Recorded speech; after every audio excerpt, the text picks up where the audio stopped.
meus amados, boa noite, mais uma vez.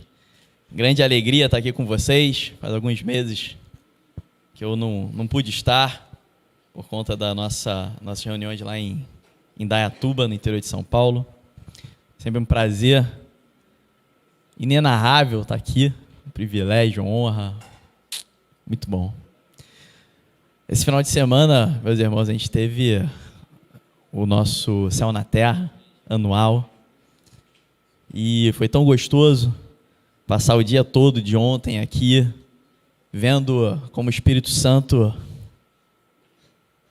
se manifesta através de tantas maneiras diferentes, toca os nossos corações.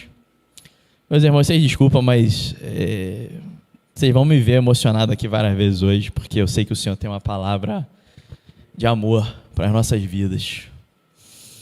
Queria começar compartilhando aqui. Eu vou falar um pouquinho do que eu falei ontem aqui na Escola Sobrenatural, e o início vai ser parecido, então aqueles que estiveram ontem, por favor, não se enfadem, mas perseverem, porque o Senhor tem algo diferente hoje aqui. Abacuque, capítulo 3, versículo 2, fala assim: aviva, ó Senhor, a sua obra no meio dos anos. E essa passagem pelo profeta Abacuque foi escrita em 600, aproximadamente, no ano 600 a.C. 600 a.C., então, o profeta ele diz: aviva, ó Senhor, a tua obra no decorrer dos anos. E avivar, daí vem a palavra avivamento, esse termo que a gente usa, e a gente não só usa, mas a gente busca, e é por isso que a gente está aqui. Avivar significa trazer a vida.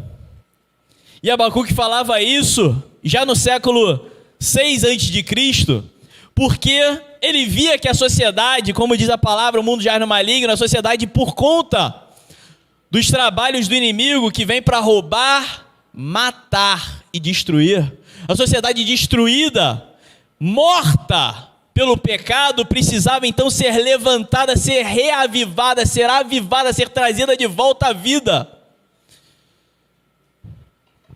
E essa palavra que o Senhor dá ao profeta, e que nós carregamos até os dias de hoje, olha só, 2.600 anos depois de Abacuque, continuamos buscando, agora com mais possibilidades, com mais recursos, porque hoje nós temos aqui entre nós o Espírito Santo de Deus. A gente tem uma citação na Escola Sobrenatural, e eu vou compartilhar aqui com vocês, que eu tenho certeza que alguns não ouviram ainda. Imagina você morrendo, indo para o céu, e aí você chega e vai procurar Moisés, fala: Moisés, me conta como é que foi abrir o mar. Davi, me conta como é que foi vencer Golias. Elias, me conta como é que foi vencer os sacerdotes de Baal. Então você é animado para saber como que Deus fez grandes coisas no passado, e esses homens poderosos, né, em Deus vão perguntar para você: não, você que me conta como foi viver com o Espírito Santo de Deus.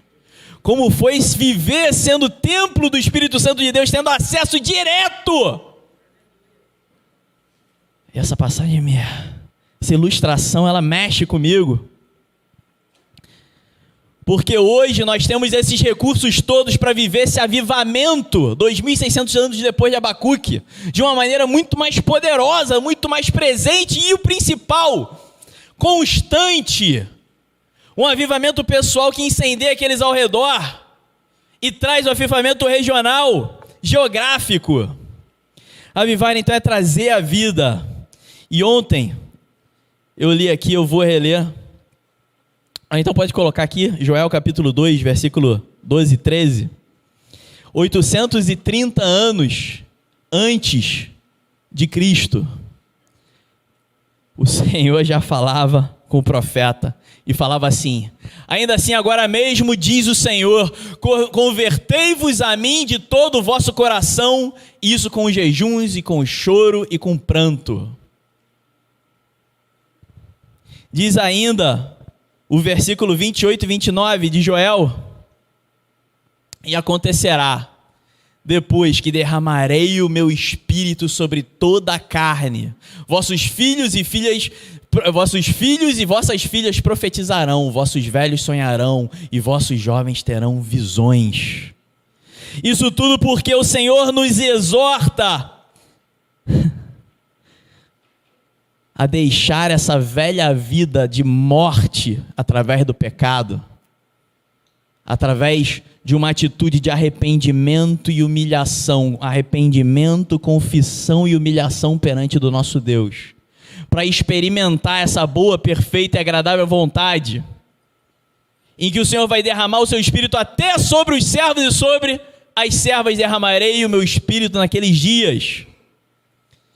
E o Senhor, Ele quer fazer prodígios e maravilhas no céu e na terra, como diz Joel. Está na hora da gente trazer esse avivamento para nossas casas, trazer esse avivamento para as nossas vidas, através de uma simples palavra aqui, que nos exorta a nos arrepender, a confessar os nossos pecados e nos humilhar diante do nosso Deus, buscando a presença do Espírito Santo de Deus. Isso foi 830 a.C. Mais ou menos 860 anos depois de Joel, Jesus Cristo morreu e ressuscitou e deixou o Espírito Santo então para a gente, para que a gente pudesse então poder falar com a boca cheia do quanto que é bom viver e ser o templo do Espírito Santo. E os apóstolos se reuniram no dia de Pentecostes, e eles foram cheios do Espírito Santo, e foi uma grande confusão santa, onde todo mundo falava línguas estranhas e coisas maravilhosas aconteciam. E Pedro, o apóstolo Pedro, se levantou diante de tudo aquilo e falou assim: o que está acontecendo agora é o cumprimento da profecia de Joel, de 860 anos atrás. O Espírito está sendo derramado sobre toda a vida, sobre toda a criatura aqui. Nós estamos profetizando, estamos falando em línguas estranhas, estamos tendo visões e sonhos. Pedro então cita Joel diante daquele momento de Pentecostes. E após isso a igreja então começa a se desenvolver. E existe um grande nome na história da igreja chamado Agostinho, que aproximadamente pelo ano de 300, ele foi impactado por uma palavra em Romanos, capítulo 13, versículo 3.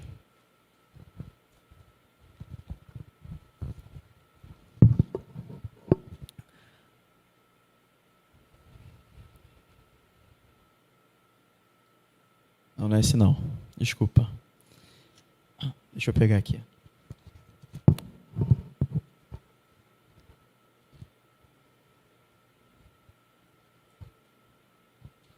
Agostinho, que era um homem voltado à sensualidade e os desejos da carne, da vida, ele, versículo 1 e 2, do capítulo 13 de Romanos. Toda a alma, ele estava passando por um lugar, então sujeito, né, à sensualidade da vida, e ele ouviu algumas crianças cantando apenas abre e lê. E ele abriu o primeiro livro que ele viu pela frente, era a Bíblia, ele leu o livro de Romanos e dizia assim: toda alma esteja sujeita às autoridades superiores, porque nossa autoridade... Não é esse aqui não, desculpa.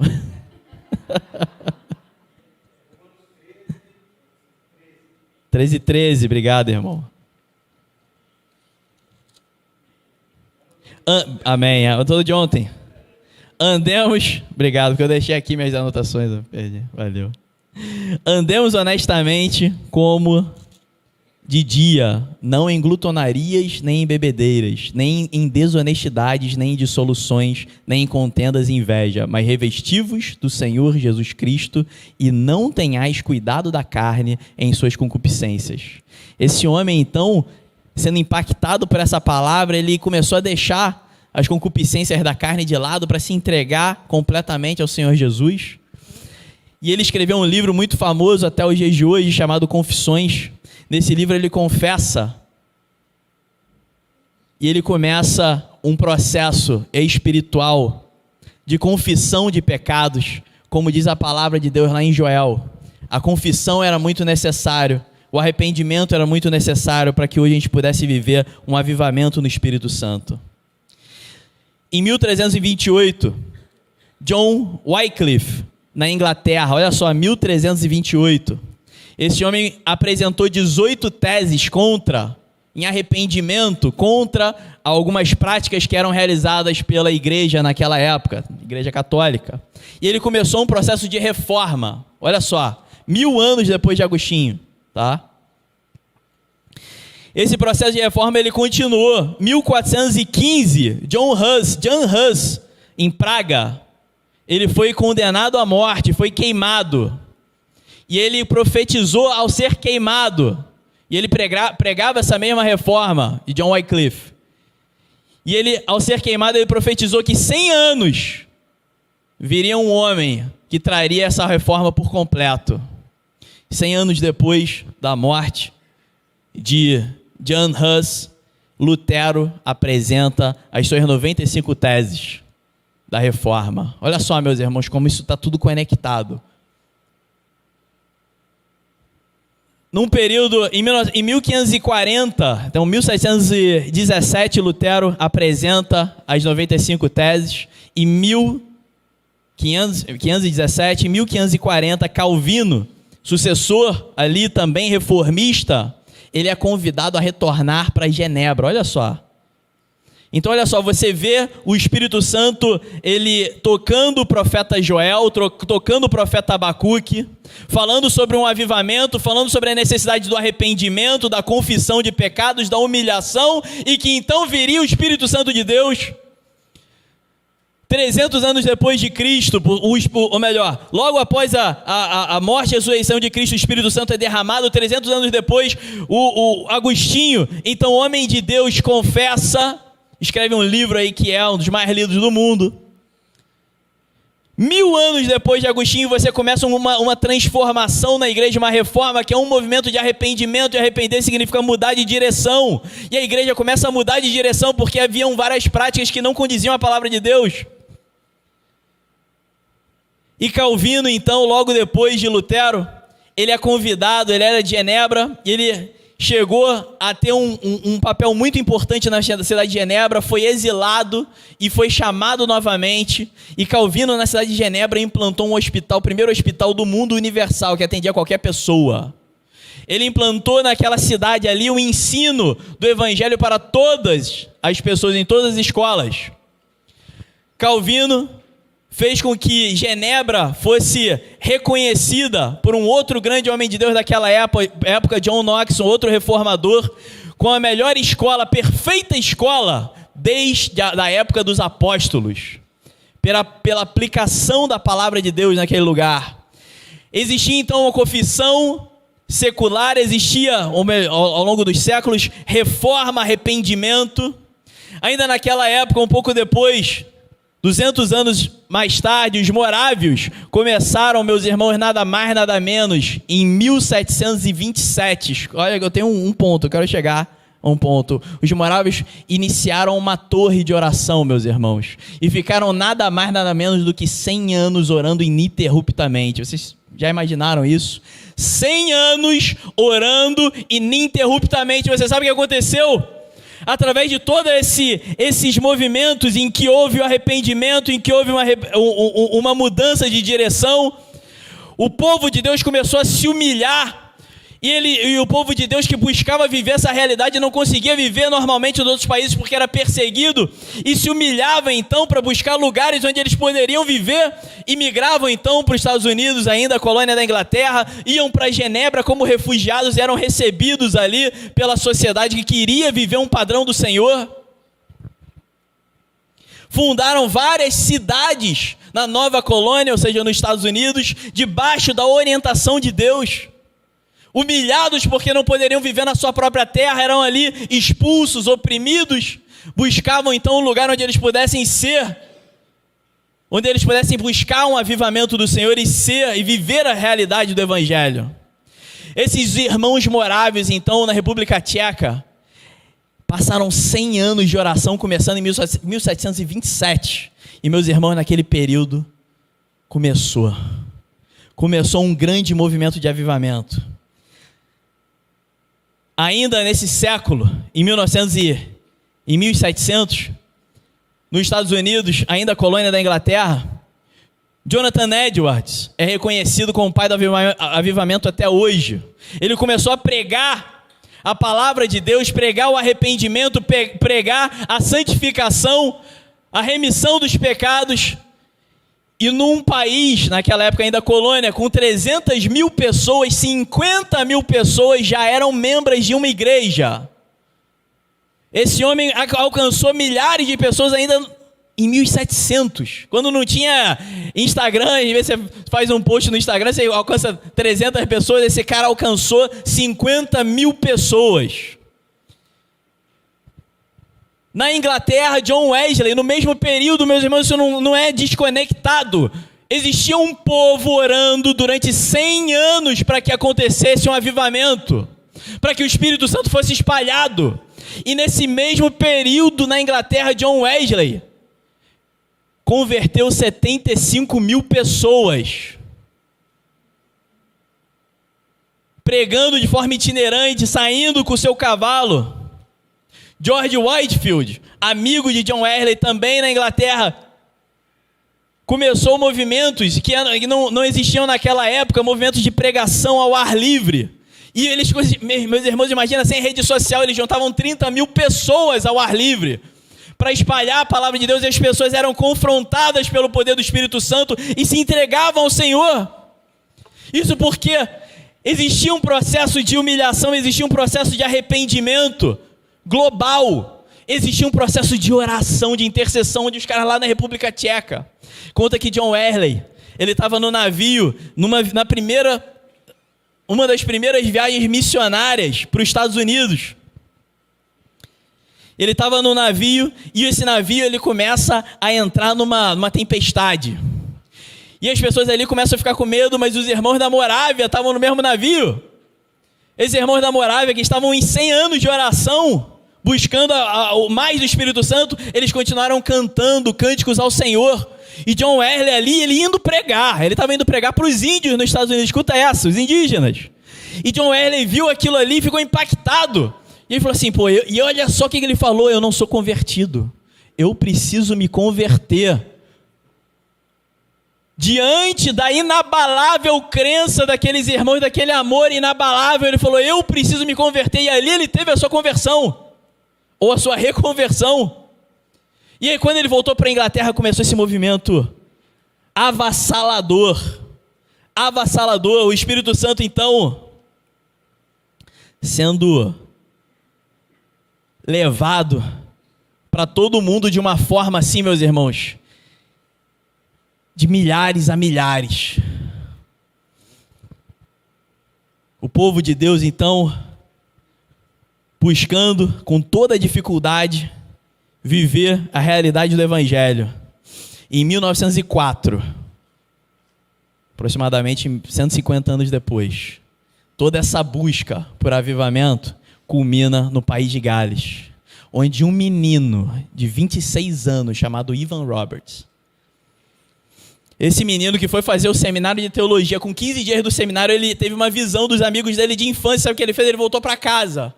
Imagina o investimento que ele teve que fazer para ir para o seminário em outra cidade, e voltou para sua cidadezinha no país de Gales para evangelizar.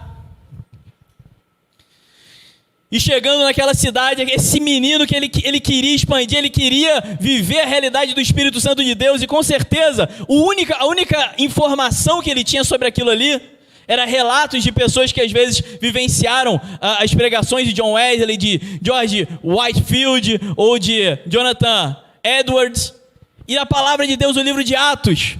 E esse garoto, Ele chamou a sua congregação, os jovens da congregação, e eles começaram uma simples oração. Escuta essa, porque não é difícil, é fácil. E ele falava assim: envia o Espírito Santo em nome de Jesus. E eles repetiam: envia o Espírito Santo em nome de Jesus. Envia o Espírito Santo em nome de Jesus. Sabe o que aconteceu com esse menino de 26 anos? Converteu 100 mil pessoas no movimento de avivamento que durou 9 meses e tomou o país de Gales. Tomou o país de Gales ao ponto, meus irmãos, dos bares serem fechados, os cinemas serem fechados, as igrejas serem cheias e o estoque de Bíblia ter acabado de tanta fome e sede de Deus, em que as pessoas queriam comprar a Bíblia, queriam ter a palavra de Deus para se alimentar. Existem relatos que as pessoas iam para o bar e elas não conseguiam levar o copo na boca. E elas saíam do bar e iam direto para a igreja. Pelo temor do Espírito Santo. E esse avivamento durou 9 meses. Um avivamento que, olha só, meu irmão, é um avivamento que vem através da confissão, do arrependimento da igreja, da oração da igreja, da humilhação pela qual os irmãos passavam naquela época. Não é à toa. Um avivamento que se fazia necessário diante de uma sociedade que era injusta, diante de uma sociedade que estava corrompida, uma sociedade podre, muito diferente do Brasil de hoje, que é maravilhoso, 1000 maravilhas. Não tem corrupção, todos os juízes julgam honestamente, nossos líderes são santos. Você está entendendo que para o tempo de hoje a única ação necessária, ou melhor, a única ação que realmente pode ter eficácia nas nossas vidas é um movimento de avivamento. É um movimento que vai... Olha a história. Isso é documentado.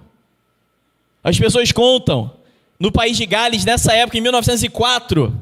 as pessoas eram encontradas na rua, perambulando como se estivessem embriagadas, pelo poder do Espírito Santo de Deus. 2 anos depois, em 1906, a rua Azusa, um homem que não tinha nem sido batizado pelo Espírito Santo, William Seymour, pregando sobre o batismo do Espírito Santo, porque ele acreditava na palavra de Deus, ele começou um movimento espiritual de avivamento incrível, que quebrou em 1906 nos Estados Unidos, Los Angeles. Hoje é um lugar destruído pelo capeta.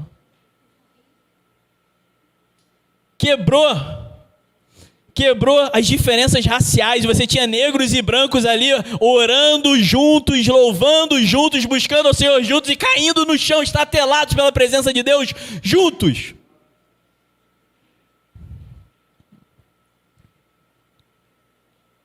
Conta os jornais daquela época que as pessoas na rua Azusa, em 1906, durou 3 anos, 1906, 1907, 1908, as pessoas eram vistas aos montes, elas entravam na igreja e caíam no chão, bum, diante da presença do poder de Deus.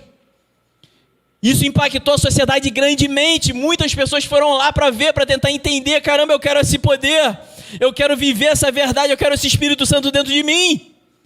E um desses homens foi John D. Lake. John D. Lake, ele também foi lá na rua Azusa, também recebeu dali. Foi para a África, fez coisas incríveis na África. E quando ele voltou, ele se sediou numa cidade chamada Spokane. Meus irmãos, ele instituiu as salas de cura em Spokane. E documentadamente, meus irmãos, isso aqui é tudo documentado. Você tem a documentação de em 5 anos, 100 mil milagres foram documentados em Spokane. 100 mil, não são 100, são 100 mil. E Spokane, essa cidade nos Estados Unidos, foi considerada a cidade mais saudável dos Estados Unidos, por conta das salas de cura, onde a presença do Senhor se manifestava. E o prefeito da cidade, ao agradecer o prêmio, né, essa colocação, ele falou: eu quero agradecer aos nossos médicos, mas eu quero agradecer às nossas salas de cura. Olha isso, meu irmão. Olha o que o avivamento pode fazer.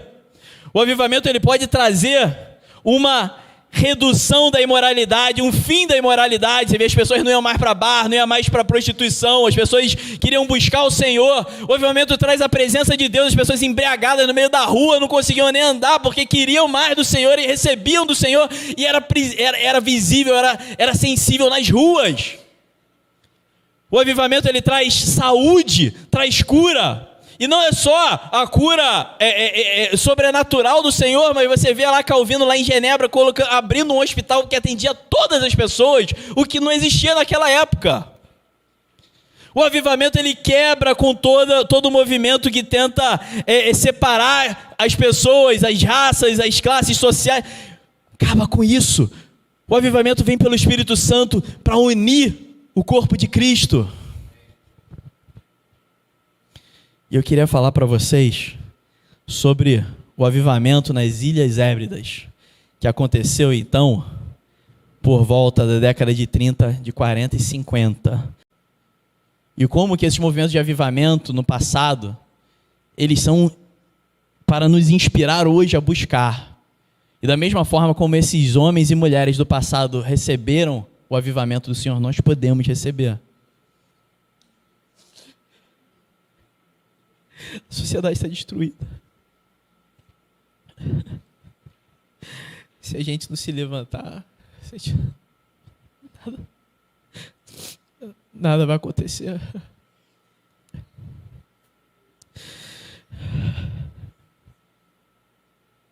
Mas a palavra de Deus nos garante, você vê como ela vem se renovando, as suas promessas vêm se renovando ao longo dos anos.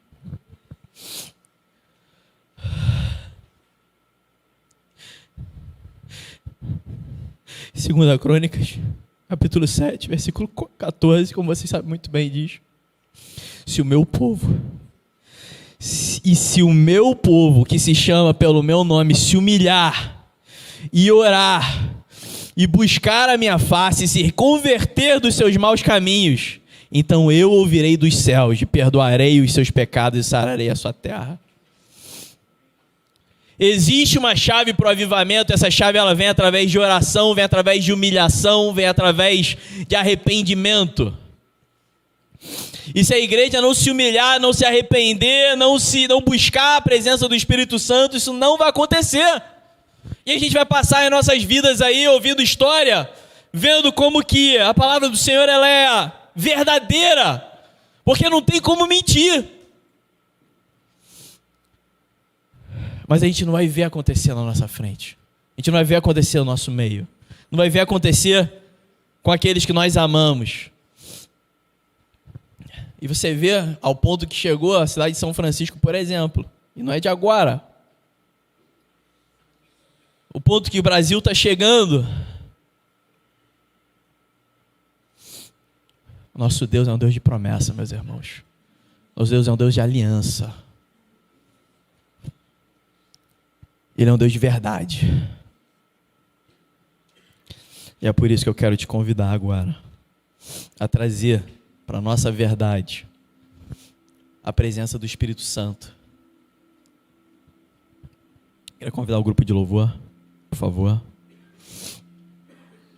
para que a gente tenha esse momento de busca. Vocês viram que esse avivamento, ele traz justiça social, ele traz saúde. Ele traz saúde sobrenatural, saúde física, traz saúde espiritual, saúde mental. Ele quebra a imoralidade porque ele traz santidade, ele traz a presença do Senhor. Ele traz o ensino.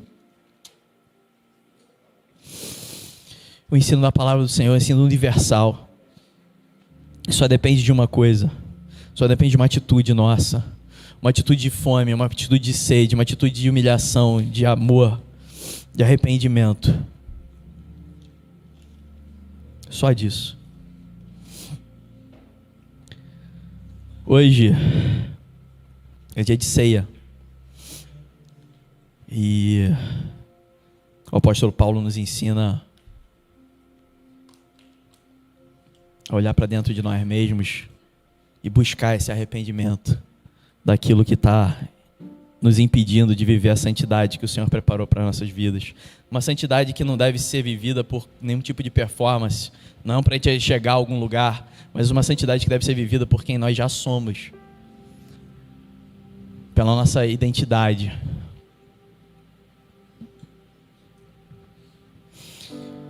E se o meu povo, que se chama pelo meu nome, se humilhar e orar e buscar a minha face e se converter dos seus maus caminhos, então eu ouvirei dos céus, perdoarei os seus pecados e sararei a sua terra. Eu queria te convidar, junto comigo, a se humilhar diante do Senhor. Quero te convidar a se humilhar diante do nosso Deus, para que esse avivamento não seja só um vídeo bonitinho que você viu, talvez você nem tenha conseguido ler, mas seja verdade em nossas vidas. E a gente não pode fazer isso se a gente não se ajoelhar diante do nosso Deus. Eu queria te convidar a ajoelhar diante do teu Deus. Eu quero te convidar a se arrepender e se humilhar. A palavra de Deus nos ensina a buscar em primeiro lugar o reino dos céus. E o que tem acontecido é que a igreja não tem buscado em primeiro lugar o reino dos céus. A gente tem buscado conforto, a gente tem buscado dinheiro, a gente tem buscado sensualidade, tem buscado imoralidade, a gente tem buscado inúmeras coisas que se colocam à frente do nosso único e verdadeiro Deus. Espírito de Deus, nós te convidamos aqui, Pai, assim como o Ivan Robert nos ensinou. Espírito Santo, nós te convidamos para que o Senhor limpe os nossos corações, Pai. Nós nos arrependemos dos nossos maus caminhos, Pai. Nos arrependemos e nos convertemos, Senhor, de tudo aquilo que temos colocado acima de Ti, Pai, diante de Ti, Pai. Tudo aquilo que nós temos colocado, Senhor Deus, que ofusca a Tua presença em nossas vidas, Pai. Nós entregamos diante de Ti agora, Senhor, para que nós possamos experimentar a Tua boa, perfeita e agradável vontade, Senhor. Para que nós possamos experimentar uma volta à vida, Senhor Deus.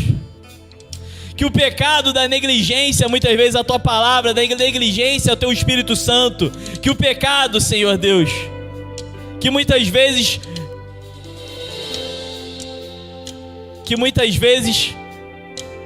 mantemos em nossas vidas como algo de estimação, Senhor, nós colocamos diante de Ti, Senhor. Toma isso nas nossas vidas. Eu quero convidar cada um aqui a simplesmente abrir a sua boca e declarar para o Senhor, entregar para o Senhor as suas vidas, entregar para o Senhor tudo aquilo que tem sido colocado diante, à frente de Deus. Entrega para Deus e deixa o Senhor tomar o lugar, o único lugar, o lugar de honra, o lugar, o primeiro, o único lugar que é possível para o único Deus. Repete comigo essa oração, Senhor Deus. Repete comigo, Senhor Deus. Me arrependo. Eu me arrependo de ter colocado algo, alguém, coisas, sensações, dinheiro à Tua frente, Pai. Eu me arrependo, Senhor. Toma o primeiro lugar na minha vida, Senhor. Minha vida é Tua, Pai. Em nome de Jesus. Meu amado, minha amada, aproveita esse momento agora, entrega a tua vida ao teu Deus. Coloca diante dele, confessa, como a palavra do Senhor nos ensina, confessa aquilo que você tem permitido que se ponha, que ofusque a presença do Senhor. Confessa agora, com a tua boca, no teu lugar. Eu não quero saber do que é, só você e o teu Deus precisam saber disso.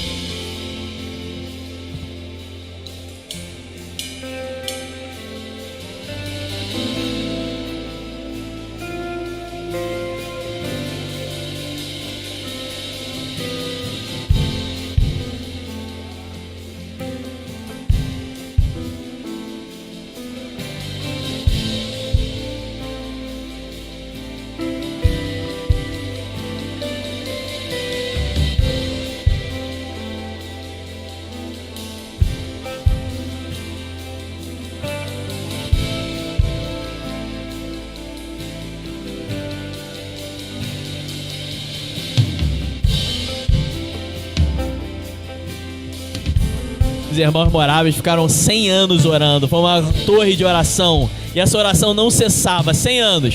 As pessoas se revezavam de hora em hora para orar. Durante 100 anos essa torre não cessou. Quanto tempo você consegue orar para o teu Deus?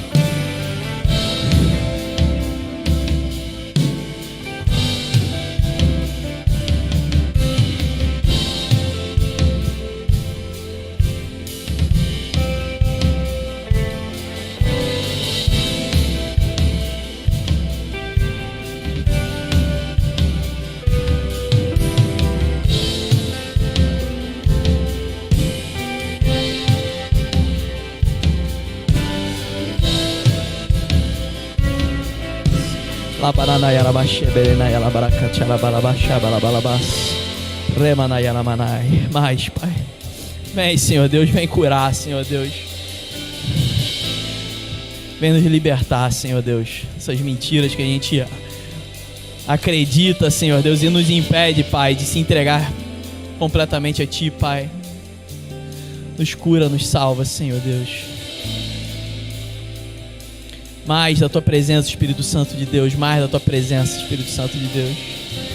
Espírito Santo, nós te convidamos, envia o Espírito Santo em nome de Jesus. Envia o Espírito Santo em nome de Jesus. Envia o Espírito Santo em nome de Jesus.